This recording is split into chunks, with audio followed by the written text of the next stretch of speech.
Assalomu alaykum hurmatli kuzatuvchilar. Bir xona uy solishim kerak, oshxonaga yoki mehmonxonaga deganlarga maxsus video tayyorladik. Narxlari bilan yoritib berishga harakat qildik. Videoni oxirigacha ko'ring.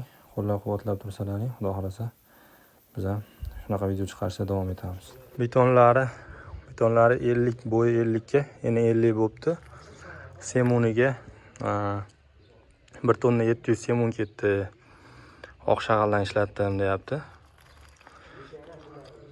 Yarim bitta kamazda shag'al olgan ekan, ozgina oshib qolibdi. Uzunasiga 12 metr devor urilibdi. Bu xonamiz 6 ga 3,5 bo'libdi.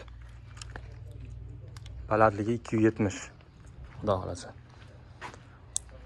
Bir kamaz shag'al, keyin 1 tonna 700 semun ketibdi. Semunni hozirgi kunda narxi 30 ming ekan, qopini 1,20 million so'mlik semun ketibdi. Tagiga 500 dona pishig'ish olgan ekan, sokiliga 1200 dan oldim deb aytayapti uni. Keyin ustiga g'ishiga 10 mingta xomg'ish ketdi. Xomg'ishlarini xudo xolasa o'zimiz olib keldik. Orada shu bir kun yomg'ir yog'ganda mana joydagi g'ishlari ozgina yomg'irda qolib sifati sal buzilib qoldi, lekin xudo xolasa tepa tomonlari holatlari yaxshi. Quruq g'ishlardan olib kelganmiz.